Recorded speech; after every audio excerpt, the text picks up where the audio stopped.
I would like to welcome you to yet another of the weekly webinar offerings from Magezi Harvest Group. My name is Egesa Ronald Leonard, Chief Executive Officer at Magezi Harvest Group.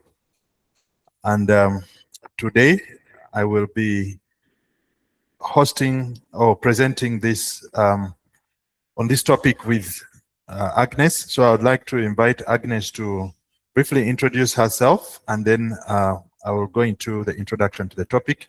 Then we will get rolling. Agnes. Thank you very much, Mr. Gesso, and greetings everyone. My name is Agnes Nasurombi, the Chief Financial Officer, Magezi Harvest Limited, and I'm glad to be co-hosting today with Mr. Gesso. Thank you. All right, so our topic for discussion this morning is how strategic leaders turn vision into action. So when we say strategic leaders, we are talking about leaders that are at the top end of the organization, the top tier of leadership. We are not talking about mid-level managers who handle operational issues. We are talking about chief executives. We are talking about managing directors. We are talking about executive director. We are talking about people who are in the C-suite, chief financial officer, chief operating officer, chief marketing officer, head of this, head of that. You are tasked with, first of all, understanding a strategy of the organization and then converting that strategy into action so that it becomes a lived reality in that organization. Many times you walk into a beautiful office, well-branded, the organization is high-sounding in name, but then you realize that once you get in, right from the reception, the attitude, the energy, and the performance of the people that you interact with from the reception is contrary to what you are seeing. Personally, I've gone into a bank where you find they have put the vision statement, mission statement on glassware.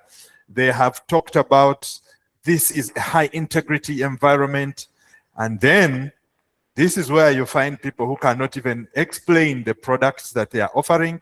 You get credit officers who cannot explain how the interest is computed and all these kind of things. So that means you are not a high integrity environment as you claim. You have all these nice shiny statements on the walls, on your screens, but then you do not walk the talk. So we want to see how you move away from crafting a strategy or creating a strategic plan, then turning it into a reality, a lived reality in the organization. And then the other stakeholders that interact with your business, that interact with the organization, can be able to say that indeed, when these guys say we pursue excellence, they actually mean it. Yeah? Those of you who know, who are motor vehicle enthusiasts, you know that the motto for Daimler, which is the company that does Mercedes-Benz, has always been the best or nothing. So you can attest that when I get their product, I really feel that it is the best of automobile technology. So that is what we are talking about this morning. And without further ado, I will now invite Agnes to take us through the first few slides and talking points. Thank you. Thank you very much. Yes, we have had our introduction, and this automatically takes us to our question, or what I would call the execution question. And the question is, what must become different in decisions, in routines, priorities, and behavior?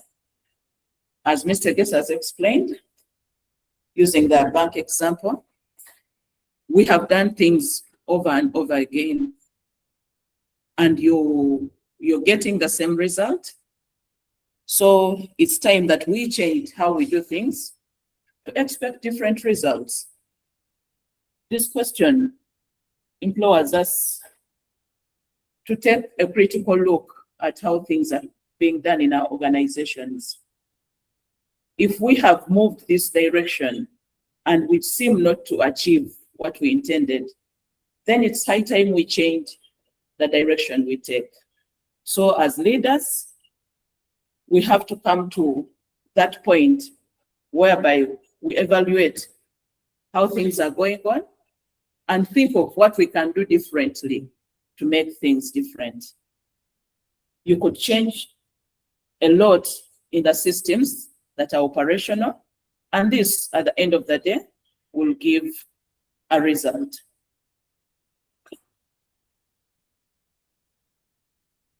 Yes, in most companies or most organizations today, there is what we call an execution gap, whereby the vision is not giving the result. There is a gap in between.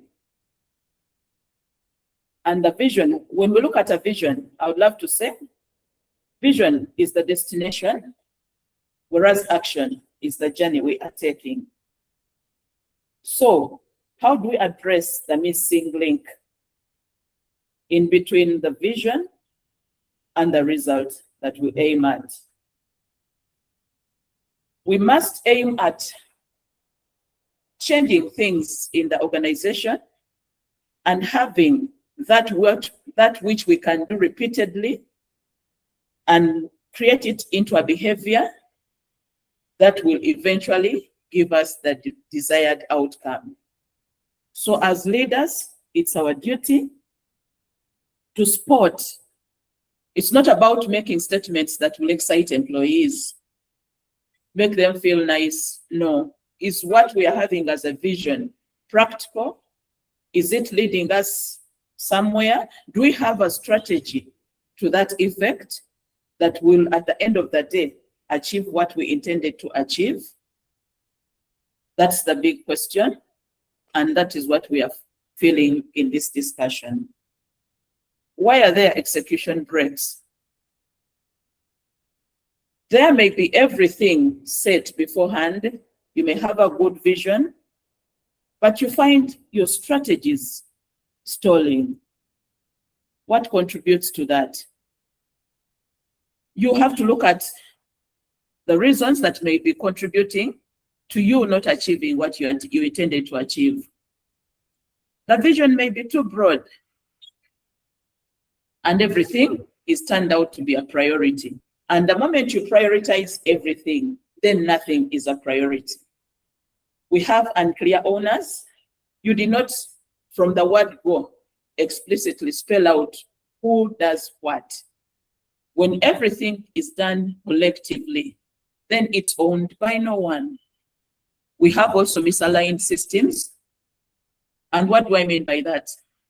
Leaders tend to reward yesterday's behavior. I mean, we are moving forward.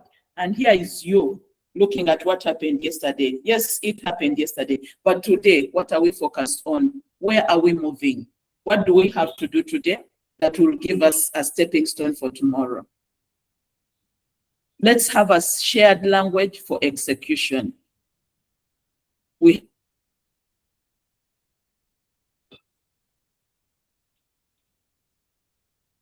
have a shared language for execution. And here we have this chain that we can look up to. We have the vision leading us to choices, as in what matters the most. We translate this by asking what must change.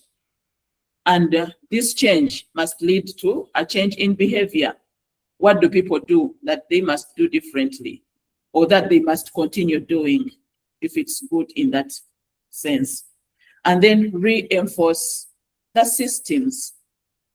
Have measures of telling whether what you're doing is still on track, whether you have deviated, or there is something more that you can add into the systems. And eventually we'll have our results beforehand. Yeah, thank you, Agnes. I think now I can pick up from there. Talking about systems. As a leader, you need to adopt a systems thinking approach. When we say system thinking, nowadays systems, the word systems is being used as a synonym for technology or for software, or these kind of things, for automation. But systems actually is not that. Systems is just an organized way of doing things. The very first webinar that we conducted was dealing with how to build high-performing teams. So most of these webinars that we are going to be talking about will not deviate so much from that, because at the end of the day, a good product, a good service is going to come from a high-performing team, is going to come from an efficient organization, which is run by efficient leaders, which leaders actually make decisions and translate those decisions, so come up with strategies that they translate into decisions that the teams can understand. So all these things are intertwined, and that is why we are talking about systems again here. So a system thinker looks at, a holistic view of the challenges or the problems or whatever they're trying to address in the organization. You say, okay, let me look at the bigger picture. And then you also want to make sure things which are repeatable do not begin consuming a lot of your resources and deny you an opportunity to execute other things. Let me give an example. We have built a system to help people to be able to do examinations, whether it is a corporate setting or a school setting, and I will talk more about this later in this webinar. But this system that we have built requires that you'll have a proctor. So you have an examiner who set the exam, you have a proctor, then you have a student doing the exam, and then our administrator comes in between there. So now, pitching this system to people that would use it, let's say an organization that is going to use this system for their interview process, would mean that if we are going to do that with, an in-person presentation, we are going to have to sacrifice a lot of man hours, a lot of time to do this. So what we have decided to do is that since this is a repeatable task, we have said we must have enough video resources such that you simply spur somebody thinking and then you can have them watch a video. So we're trying to distill a repeatable process and have it, simplified such that it does not eat in a lot into our time. This is part of system thinking. You look at repeatable tasks and find a way you can automate them. That is system thinking. This is how you will free up time of your team to be able to do other things. And that helps you to align resources. So when we are talking about 5 pillars of operational execution, we are talking about clarity. Clarity in assigning tasks, knowing who is, you create clear roles, clear standards that have to be met. What are the priorities? We previously talked about the Eisenhower matrix, so that people know what is urgent and important, and they start with that and all that. Then we talked about aligning your resources to the priorities. Then the team needs to know that you trust their abilities, that they know that they can actually make mistakes, and the mistakes are not going to be so fatal. So they should do things in good faith. Then accountability. Yeah, people have ownership of tasks, and they have to come back and account for what they have done. Then you must have a review mechanism where you go through these things and say, okay, from what we have been able to do, what can we improve? What can we change? So that those pillars, clarity, alignment, trust, accountability, and improvement, are going to help you streamline your execution process. So your operations will be much better. You can move to the next slide. So when you are talking about clarity, we have talked about clarity in most of our presentations. We are saying, if I am giving you a task, I will say, maybe it is a written instruction. I will say, I want you to compile a list of A, B, C, D. I want you to communicate to A, B, C, D by way of email, attach this and this, do this by close of business tomorrow or by close of business Friday, and then make sure you get assistance from so-and-so because they are well-versed with this particular task. So you are showing them who to work with, you are telling them what to do, when they should do it, and what standard you expect. You can say this should be a formal report, which is like the one we did the other time, blah, blah, blah, blah. So make sure the person has actually understood what you want them to do. So you confirm that they have understood. You can probe during the time you're doing the task assignment. Probe the person to see if indeed they have understood the task that you're putting before them. So that way, you will know that you are actually being very clear when you are communicating to your teams, and that therefore the talent in your team will now be turned into coordinated activity or coordinated action. So I can now invite Agnes to proceed from there.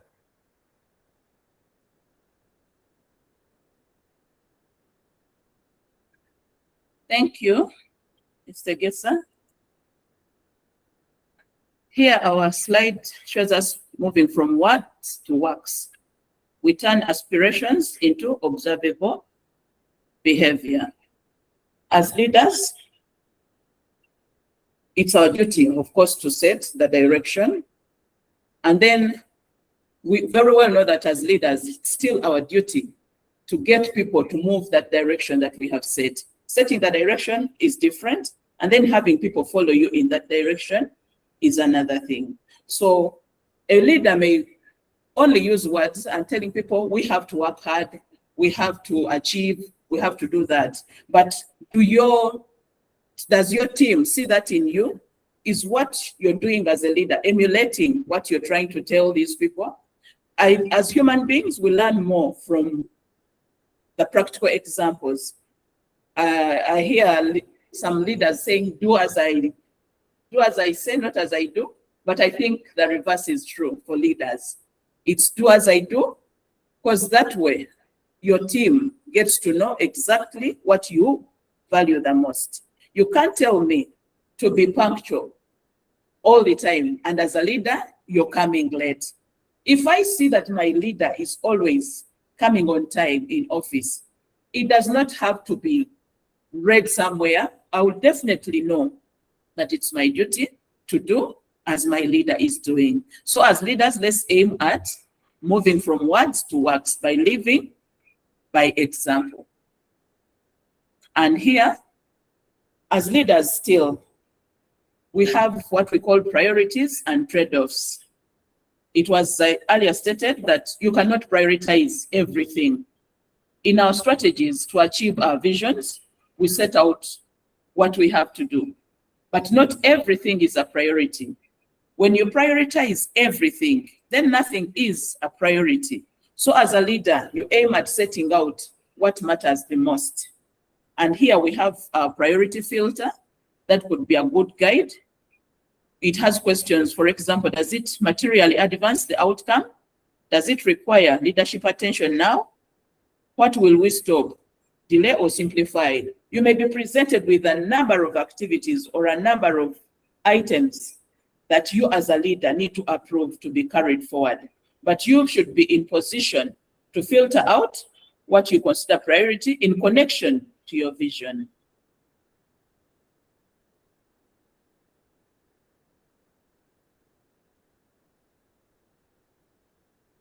Yes, we have the leadership signals.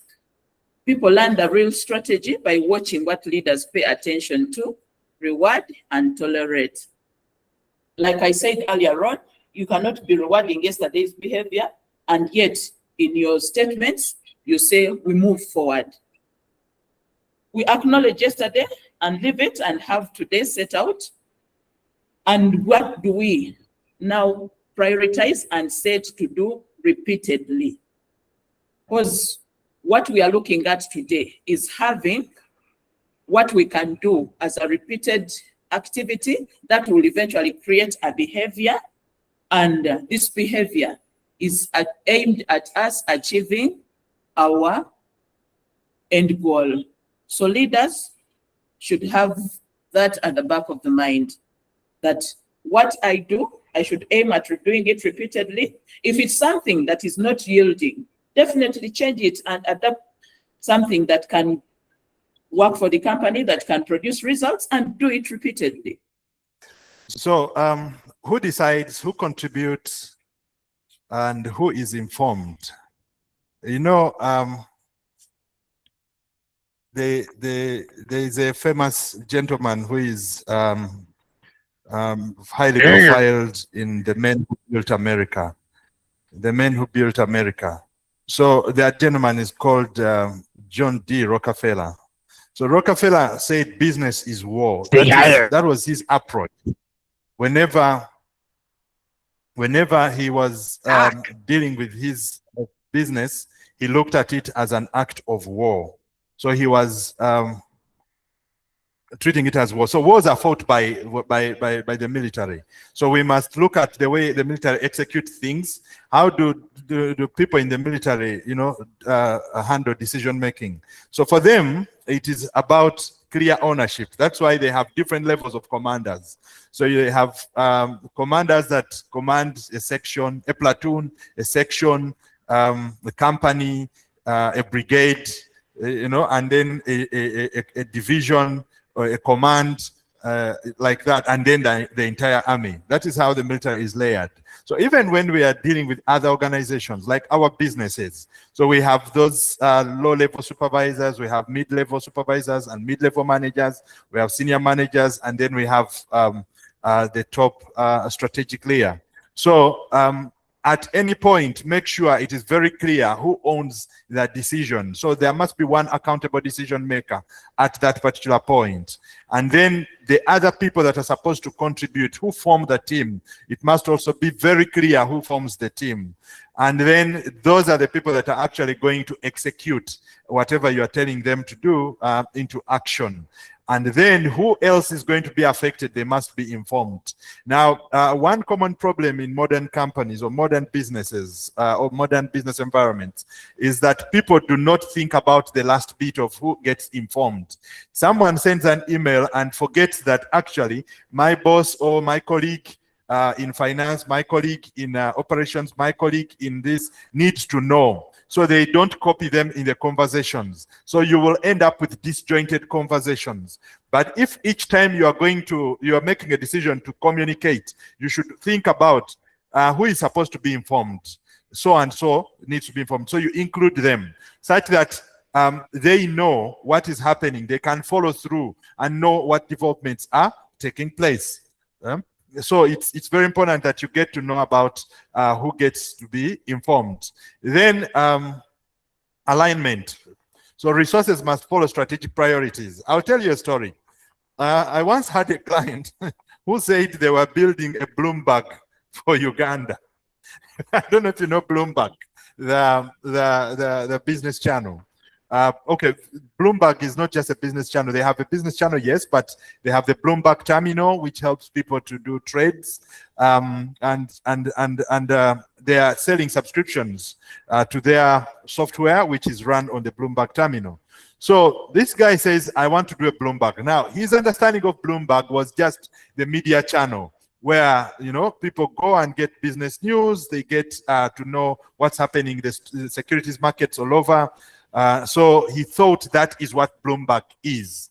And then, so he decides to allocate resources there and does not allocate resources to what else makes Bloomberg tick. First of all, he had not understood what the business model of Bloomberg is. He did not actually know that the media channel is just an auxiliary offering to the main revenue or the cash cow of Bloomberg.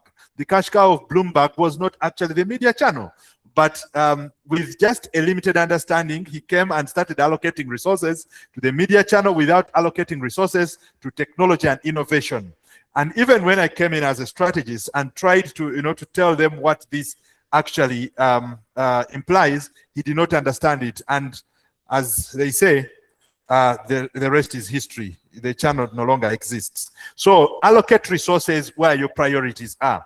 Understand from your strategy that this is our priority, then allocate resources to those priorities so that your talent can actually follow, utilize those resources properly, and then also use the right technology systems to be able to help you operationalize whatever strategy you came up with.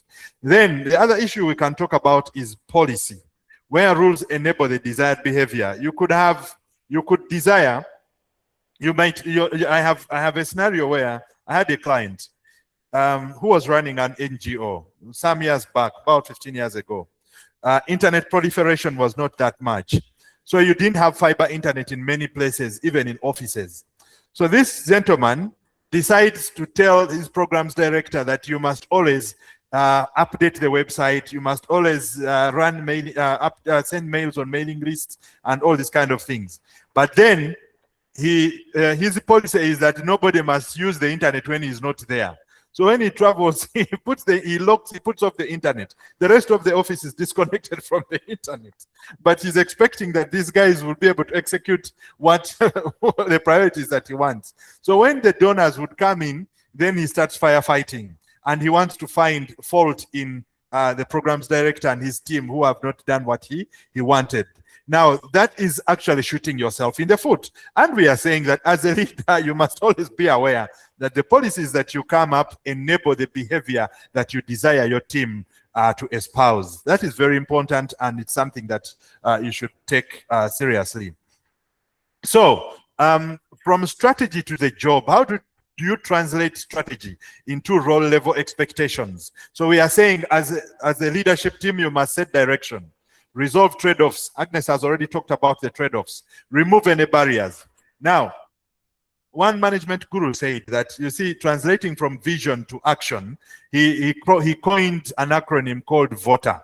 He said, when you start with a vision, the first enemy you have is opposition, or you have obstacles along the way.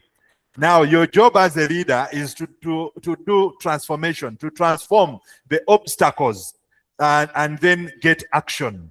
So you come and say, I want to do this. Now, even amongst your team members, there are people who are going to tell you that is not possible. This is going to prevent us from doing it. Your job is to eliminate those excuses. Your job is to convert the attitude of this team and show them that actually things are doable. Let them dare to dream, and you espouse that as a leader. You say, look, guys, we are going to make it. We are going to get there. We are going to burn midnight oil to make sure that we get there. And then that transforms the way they think. So you achieve a mindset shift. And the moment you get the minds to shift, you will now be able to have these people act. You see, as we are saying that, you know, the effort you put in, the team will see the effort you put in. They'll say, but our boss comes to work at 3 every day. They don't put in any serious effort. They are not doing this, but they expect us to do ABCD. So at the end of the day, you know, the morale dies and all these kind of things. So what we are saying is leaders must be in position to set direction, resolve trade-offs, and remove any barriers so that you can create transformative behavior within the team, and that will translate into action. So that action will be, first of all, picked up by managers who will now interpret the priorities, coach the lower teams, monitor and supervise, and intervene where necessary so that you can get results. Then you'll have any specialists that are coming in to apply their expertise and improve the work. All team members will now feel that they are part of the collective. They can own the activities, they can commit, they can communicate, they can learn and adapt, and then you move. So you'll have a team that performs the tasks, and these tasks will align with your vision. Remember, I always say that when you walk into an organization, don't read those flowery strategic statements like the vision and mission, which are pinned. No, you just interact with the receptionist, interact with the, you know, the lowest level cadre in that organization. They will give you a picture of what that organization is all about. Agnes, over to you. Thank you, Mr. Gesa. And our third pillar is performance. Measure what strategic behavior is producing. Here we are moving from activity to outcome. What we are doing, is it leading us to an outcome? There is a tendency of leaders measuring, attaching more weight to volume instead of value. I will give an example. We may hold so many meetings and we'll feel good about it that, oh, today we're able to have 6 or 7 meetings. But what was the outcome of the meetings? Are they leading us anywhere? That is the value bit of it. So in performance, we aim at having this activity yielding an outcome. We should aim so much as leaders. I'll give an example of Magezi Harvest Group. We always have meetings every morning, our Scrum meetings. We have them every single day, every morning. But we do not just hold them for the sake. These meetings have turned out to help so much the growth of this organization. As in, we have every team member presenting what they had to do, what they have to do given the day, and what will the outcome be, and how will it impact both the organization and the outside world. So leaders should aim at having the tendency of also looking at value and not only volumes of what is being done. Then we have the fifth pillar, which is communication. The fourth pillar, which is accountability.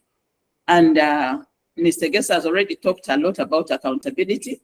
And here, accountability is ownership made visible. For every critical moment, please clarify these 5 things below. What must be delivered? Who owns it? By when? What does done well look like? And how will progress be reviewed? If you have this clearly set out from the beginning, then you'll have accountability automatically worked out. You have assigned tasks to people, and they clearly, in our pillar of clarity, know what is expected of them.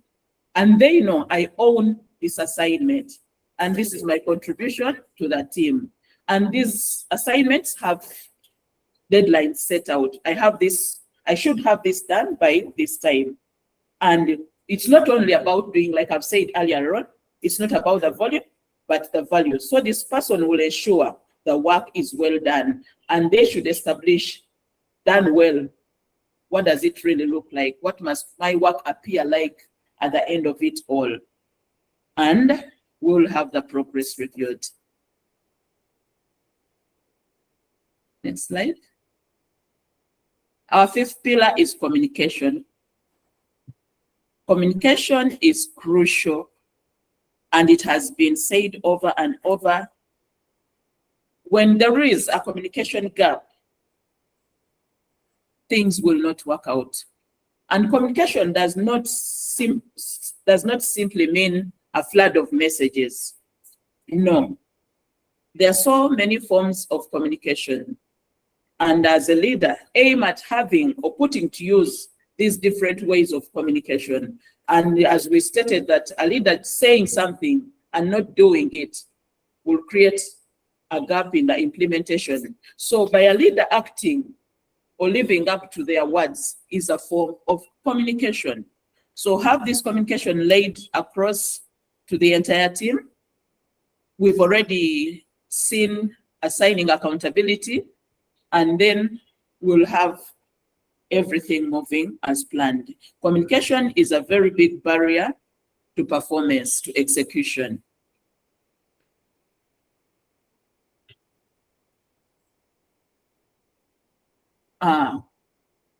In communication, we should also aim at building trust, and trust accelerates strategic execution. Bring your team to that point whereby they feel they can ably and freely share out where there maybe failures have been, where things have not gone as planned, where things have gone wrong. Create that environment that team members can trust you, and this will make information travel. If they have that atmosphere that they can air out whatever they feel will help the team to progress or to go forward, then we'll be good to go. Here, risks surface earlier, ideas arrive sooner, problems are solved, they're solved closer to the work. So as leaders, we should aim at creating such an environment in our teams, in our organizations. And when, thank you.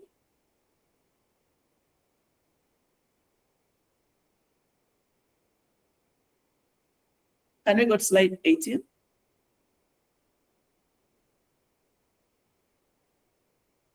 Thank you. This is a continuation of improvement. you create reflection into operating rhythm. And we shall look at review. You ask what happened. Make a reflection without action. Make a reflection of what has taken place by reviewing that. Change. What will we do differently? After making the reflection, you've identified what has not gone as planned. Then ask yourself, what will we change? What will we do differently? Then learn from that. What explains it? And did the change work? Eventually, when you execute the change, has it worked? Those are all steps towards continuous improvement. Have that reflection, like look back, what was it before? And where have I come? Where do I intend to be? That will enable you as a leader to create change that will matter, change that will lead to progress.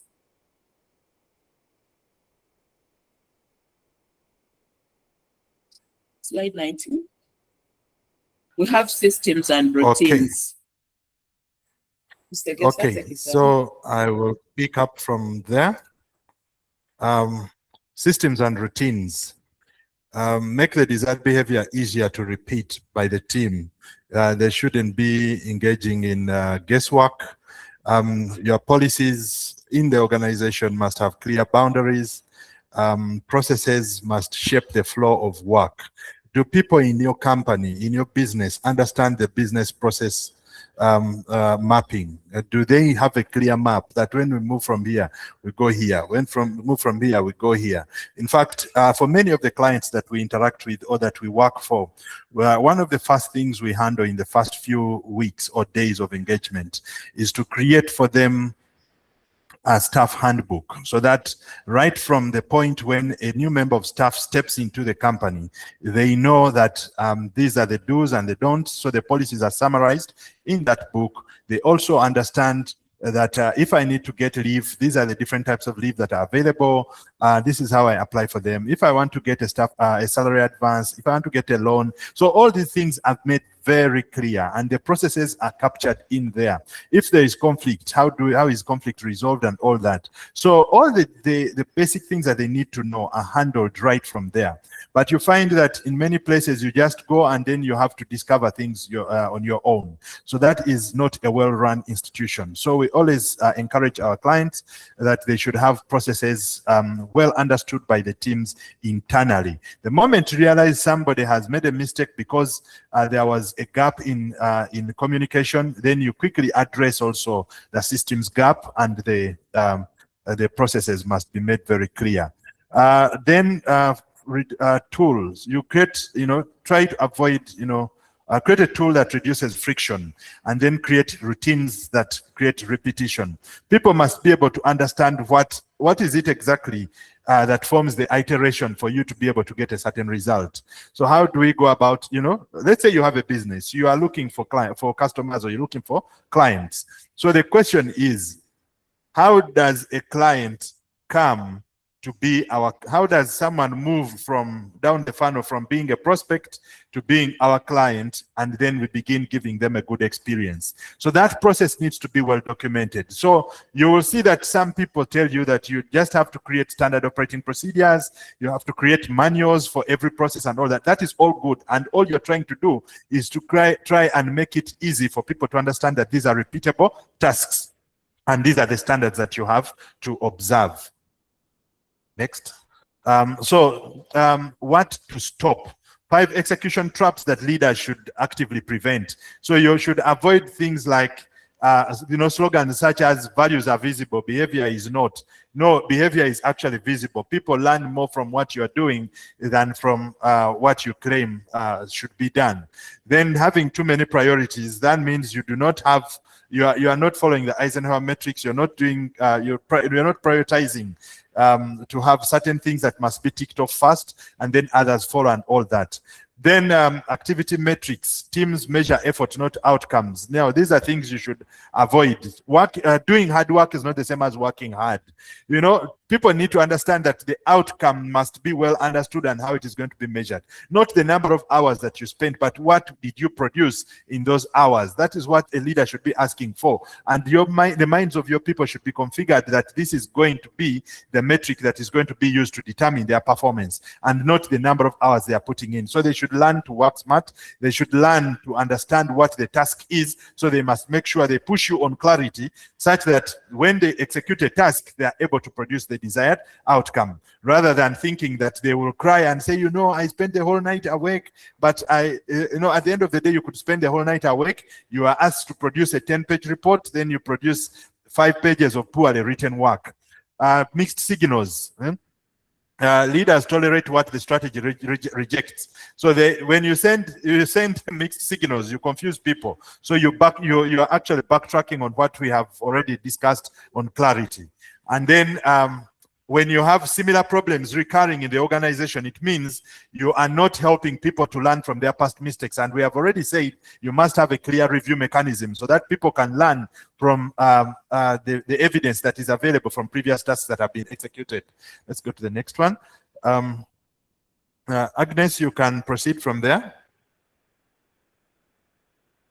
Thank you, Mr. Gesa. And here we shall have our worked example, the general application of what we are talking about. And we are looking at a vision of turning a service vision into action. We'll give an example of this vision: become a trusted, easy to use service organization. The vision is inspiring, but not yet operational. So what do we do here? We'll go through the priority, the behavior, the system, measure, and the owner that we have already discussed. We will prioritize reducing service turnaround time. That is our set priority in this example. And our behavior will be responding within agreed standards. In a bid to reduce service turnaround time, we have to respond within agreed standards. And we will have a system that tracks cases and bottlenecks. We are working towards achieving our vision that we have earlier said. And what will be the measure? We have cycle time, we have resolution rate, and the satisfaction. Is the time that we have set for our system realistic? Is it reasonable time? And does it aim at helping us achieve what our set target is? And the resolution rate? Then at the end of the day, are we having our customers satisfied? And are we satisfied with the system? Are we satisfied with what is taking place? And of course, this has to have an owner.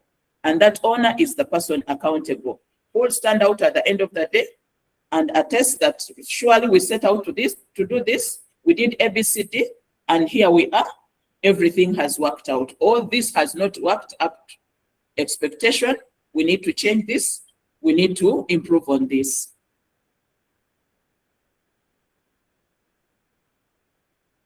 Role clarity has already been talked about, and bringing it to these examples, we'll have what leaders have to do and what team members have to do in ensuring there is role clarity. High performance is everyone's work.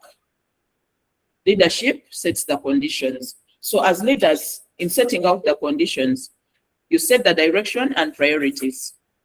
In our example, define roles and standards, resource the work, model trust, as we already discussed, and model trust, and also create that environment that we talked about where employees can air out or bring on table what is not moving as expected.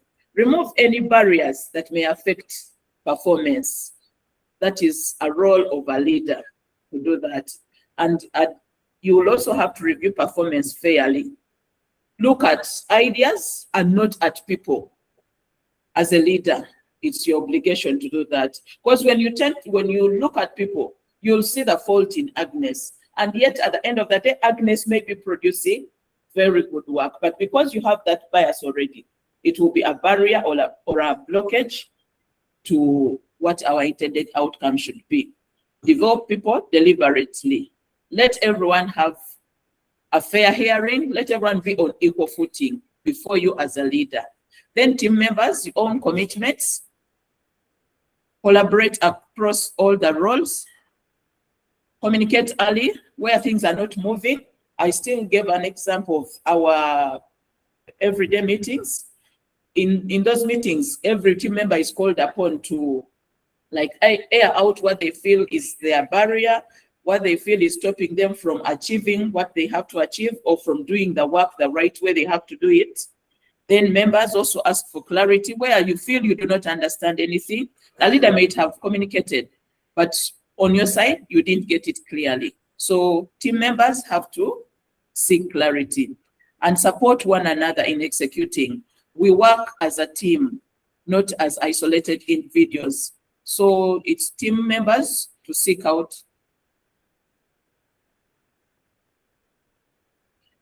Thank you, Florence. I call on Mr. Gesa to take it on. Okay, what does leadership practice look like? So these are questions that we are asking so that we can understand what is supposed to be running through the mind of a leader. So we are saying, what is the one outcome that matters the most? That is going to help you to refocus on priorities. We have really extensively talked about priorities during this webinar.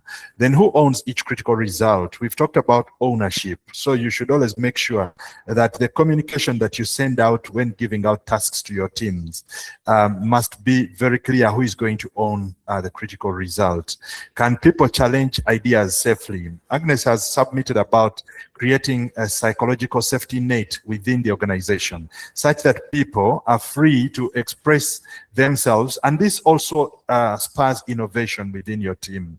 So that is something that a leader should always ask themselves. Do I allow my team to ask me, to challenge me, or to challenge the policies that we come up with? Some of them might not be in the best interests of the team or in the best interest of getting the team to perform to the standards that you expect them to. How do we see progress and risk? So we have talked about getting metrics and looking at how you're going to measure the outcomes. It's not about effort, it is about the outcome. So as a leader, is that one very clear to your team members? Is it very clear to your fellow leaders? Is it very clear to your middle level managers?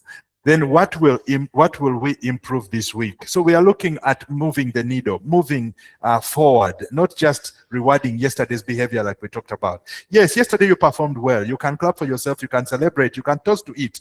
But then for you to be able to achieve the strategic goals that you have set for yourselves as an organization, you'll have to look at how you're going to do improvement during the week. That will involve so many things that we've been discussing this morning. We've been talking about, having a review cycle where you look at the things that you did and see what needs improvement, what lessons you take, and on the evidence of what was a result of what you did. So we are asking, what is the leadership challenge? The leadership challenge is to turn one vision into one visible behavior change. If people within the organization don't feel that they are constantly reviewing and changing their behavior, optimizing it and trying to fine-tune that behavior to see that it can help the organization to achieve the strategic goals, the strategic vision for that organization, then you have a problem. So we have already given a roadmap. We have given the progression, how you move from vision to action. So we have said from vision, what is it that we want to be in the future?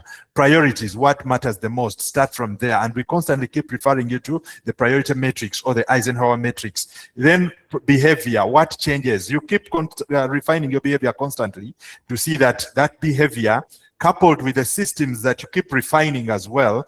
Systems are not something that is abstract. Systems can be as simple as creating checklists. You are running an estate company. Before someone moves in, you do a checklist. Is this in order? Is this in order? Is this in order? It's the same logic that experienced pilots follow. No matter how many hours you have clocked in the skies, you still have to go through the same checklist before takeoff. Yeah, they just want to be sure everything is in order. I mean, it is for purposes of safety of everybody that is on board. It's the same thing that happens in surgery. No matter how experienced you are, we don't want you to amputate the right leg instead of the left leg. They want you to be sure that you are going to do the right thing. So checklist. Who is the name of the patient? What is the identity of the patient? Which leg are we amputating? What method are we using? Who is going to assist me? What do we have? The chemicals that we need for anesthesia? Whatever you need, you go through that checklist.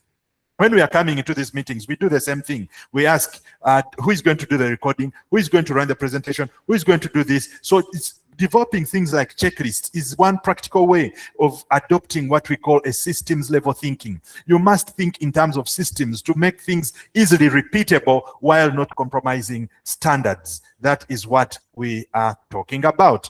And once you have systems and you reinforce them, you're going to have measurable outcomes, because these systems give you repeated cycles of activity, and also you can easily develop outcomes that you can measure, or you can come up with methods of measuring your outcome. That is what we are talking about. I did tell you that as a leader, you come up with a vision. You say, this is where we want to move.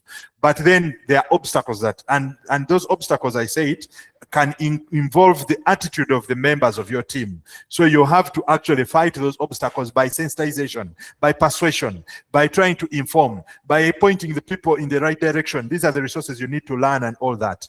And then transform their behavior so that you can have action that is transformative, action that helps you to move the needle towards attaining your goals or your vision. Now, I see, is that a question? Okay, no. Chris is inviting people to ask questions. If you have questions, you can ask. In the meantime, as we wait for you to ask questions, I want to tell you that strategy succeeds when strategic intent becomes everyday behavior. So what we have been discussing this morning is just trying to help people to transform strategic intent. Don't just say, I want to build a company of this magnitude. It must be seen in what you are doing, that you're actually trying to build that company. You're trying to move it to that direction. So strategic intent must transform into everyday behavior, and that will actually transform into attainment of the strategic goals that you set. So I also wanted to tell you about some of the things that we do in the Magezi Harvest Group. In the Magezi Harvest Group, one of our subsidiaries is called Magezi Solutions Limited. It's a company that focuses a lot on educational technology. One of the products that we have come up with is handling examinations. We are actually challenging systems, like we've been discussing today.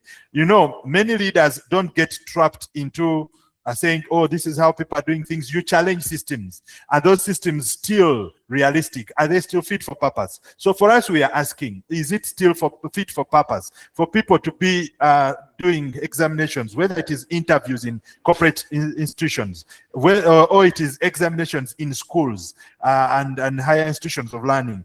Is it still viable that all examinations must be conducted in an examination hall, where there is, an invigilator or a supervisor seeing the person taking the exam through the whole process? Can't this be moved into cyberspace? So we are saying, okay, we have created a platform where an organization can actually interview a candidate who is in Gulu, interview another candidate who is in Kabale, interview another candidate who is in Mbale on the same day at the same time, and one person is actually supervising all the 3 or 4 or 5 candidates who are doing this examination or this interview, a written interview, in a proctored environment. So you have one proctor overseeing all these. And this we have also made possible for students to take practice examinations. Schools are closing this term. Students are coming home for holidays. So you want your child to actually practice. Yeah, you want your child to practice and maybe prepare themselves for the finals at O levels, at A levels, and all that. We have examiners who set examinations on our platform. So you just have to go to www.magezi.ac.ug, magezi.ac.ug. Or you just put harvest.magezi.space, and then your child will open an account there. Inside that account, they will be able to schedule an examination, which can be proctored and then marked on the platform. So there is no physical interaction, but they are actually going to get an examination that is run by an examiner and also marked by an examiner, but proctored by any other person that has been assigned to do that. The proctor may not be the examiner, but they are going to invigilate the examination in a remote environment. And life moves on. So we are trying to break the brick and mortar systems and bring them into cyberspace, because most of the things we are doing today have got to be fit for purpose. By being fit for purpose, we mean they must be commensurate with the times that we live in today, where a lot is happening in the digital space. So now it's time where we ask you to give us your feedback, you ask your questions, and then we see if we can answer them. We still have about 3 minutes to go. We will be checking that. If you think there's something that you need more clarity on, but just in case you forget, we have this webinar series every Friday, 10 a.m. to 11 a.m. It's strictly 1 hour. We start on the dot and we finish on the dot. And then we put up the recorded, the recordings of the webinar on our YouTube channel. When you go to YouTube, just say youtube.com/Magezi Harvest. So on that channel, you'll find the recordings of our webinars that we conduct, and then you'll be able to catch up just in case you happen to miss the webinar in real time. So if there are no questions, then we should be wrapping up, and we will be thanking you for attending. What we do at Magezi Harvest Group, we have a number of subsidiary companies, but the group company is a hybrid company. By hybrid, I mean it's not just a holding group company, but it also does work. So that's what we mean by a hybrid company. It is both a holding company and an active company that does work. What we do here is strategy, technology, and execution. So we get your business venture, we look at strategy, how do we revisit your business models and all that, and then which technology do you need? So we help you with technology adoption, and then we move to executing both the strategy and the technology alongside your team. So there is a question coming in from Phoebe saying, at what point should a founder stop doing operational work themselves and start delegating? Very beautiful question. Actually, if a founder adopts a system level thinking, like I was saying, from the get-go, they will be building a team. Even when you bring the first person on board, you start empowering them such that they can offload you, offload some tasks from you, and they handle them. So right from the get-go, start thinking about building a team. Don't say, let me first handle these things until that point where I will now stop handling operational work. From the very first person you bring on board, you should be able to work knowing that you're documenting everything and you're trying to create systems, you're trying to make things very clear, you are creating operational processes that are well documented in the standard operating procedures and all that. We have Nelson. Nelson, please ask your question. Engineer Mukwaya. Go ahead. Thank you, Mr. Gess and your team for this. It's my first time here.